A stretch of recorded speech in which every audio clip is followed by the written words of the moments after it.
ask questions of any detail because we do not have access to that. Even kung paano po nakapasok, sir? Yes. And kung nasa na sila? Sir, nakaalis Sir, ba, wala sir? rin nag-pursue, sir? Walang umabol? Protection ng number one with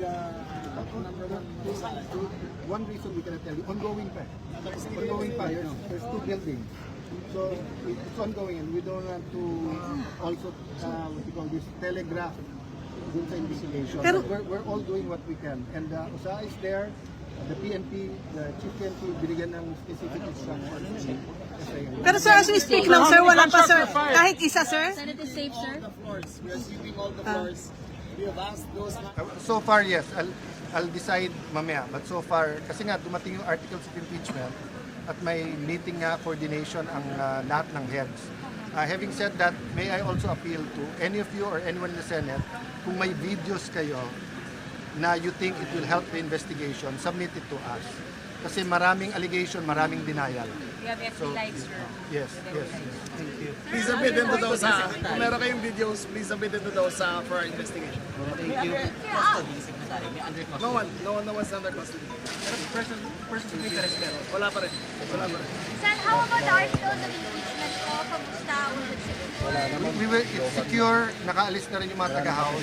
I just assure you, kung ano na sa constitution, ano sa rules namin, may precedents din to. This is the first time, maraming speculation, pero meron po yan. But I will be interpreted to be talking politics, especially katabi ko si Secretary. So I'll just assure you, kung ano ang rules, kung ano ang constitution, anong batas, anong precedent, susundin natin. Yes, is the Senate safe?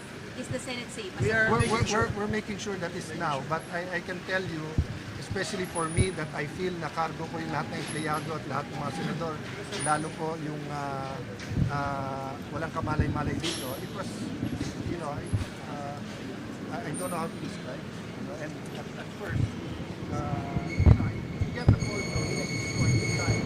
You wouldn't know that's the right. That's why I had to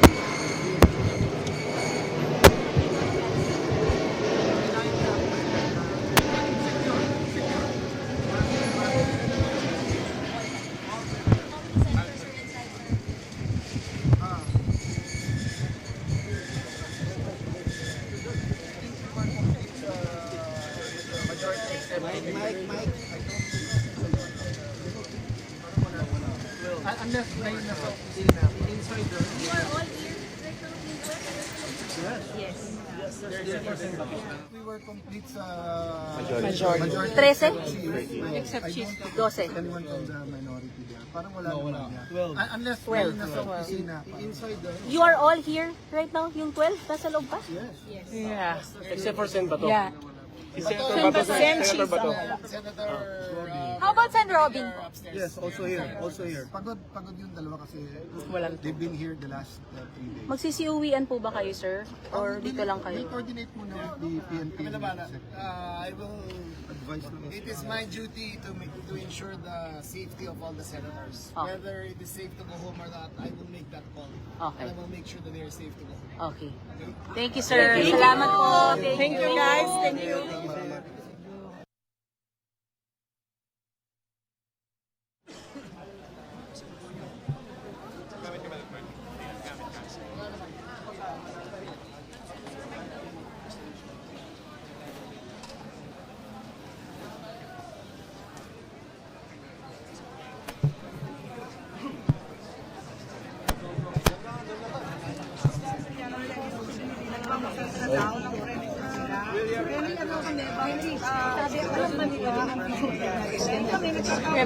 At inaabangan yung pagdala natin ng mga articles of impeachment kasi talagang determinado kami mag-pending ka agad pero kung masabi yung tao na nagtatakpan o dinidelay, gusto namin na tanggapin na yung articles of impeachment. Andun kami mahinahon na nag-uusapan kung ano dapat gawin. Biglang ang balita, pati daw si Secretary, si Mavic Garcia, nakatanggap din ng abiso na umalis ka na dyan, magkakagulo. bakit alam nila? Kaya ako nagtataka, ang balita si Senator Lore nakatanggap din ng abiso. Pero ayaw naman niya maniwala, ayaw niya kami nakaliwanan. Nagtataka ako bakit yung iba pinagsabihan. Ibig sabihin, may nakakaalam, meron din naiwan, katulad namin, dun sa putukan, sa mausok at talagang kinandado kami doon. Kaya nagtataka ako, sino kaya ang nagputos na lusubin ng Senado na may apat na nakakaalam, ngunit kami walang kamalay-malay. Ma'am, nasan kayo nagkaputukan? Dinig nyo? Ang lakas-lakas, nakakatawa nga kasi si Senator Joel. Ako sabi ko, putukan na yan. Sabi ni Senator Joel, taga-Bukaway ako fireworks lang yan. Anong fireworks? Kalakas-lakas at panlapit, papalapit ng papalapit. Doon sa amin, sa office ni SP, nagbibiruan pa kami, hindi kami maniwala, hanggang pumasok yung mga employees na tataranta, hinaharang na yung mga pinto, at nakakalapit na yung mga NBI o kung sino man ang nagpaputok. So talagang Senate siege ang dating, hindi ko maintindihan. Bakit naman isi-siege dito? Sa kagustuhan ba nila ito, maaresto si Senator Bato? Dapat sumunod lang sila sa Korte Suprema. Sinabi naman ng Korte Suprema, 72 hours, may TRO na. Ano pang gusto nyo? O di kaya, walang TRO. Maghintay kayo 72 hours.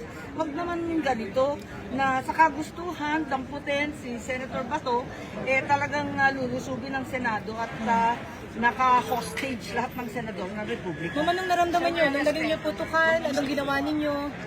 Well, nagagalit ako kasi siyempre mga tauhan natin, tapos mga kapwa-senador, bakit may nagpapaputok dyan sa labas? Ang kaba ko rin, dahil ang security ng Senado, very basic po, wala kaming mahahaba. Ang balita, yung mga NBI, nagsidatingan talagang ang lalaki ng baril.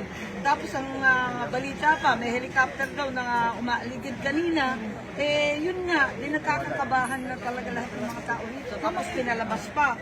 Mga information po, NBI, kasi dinideny po ni Director Matibag. Hindi daw po. Nakakatuwa naman kasi sila, lahat naman sila nagdi-deny. Sina DILG, dumating pa rito, PNP, dinideny, si Matibag, kahit nakatatak NBI yung mga tao dyan sa papasok ng GSIS, na pilit pang nagdidrill, binubutasan na nila yung pagitan ng GSIS at ng Senado, binubutasan na nila yung pader, kasi annex naman yung Senado dati nitong GSIS, may pasukan talaga dyan.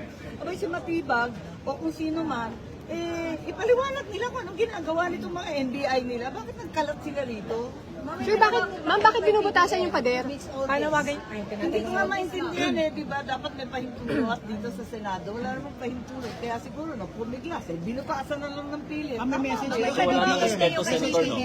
Presidente. Kinausap naman niya si Alan, Peter, at sabi niya, hindi rin daw siya. Lahat na lang sila, hindi sila ang nag-utos sa paglusong ng Senado. Kaya, ano ba ito? Flood control na ulit? Thank you. Thank you. Thank you. Salamat. Salamat po. Salamat sa inyo.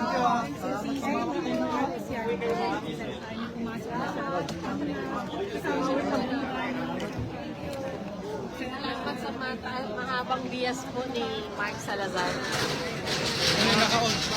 Ayaw nga. Okay. Sarado na po uli. Sarado na po.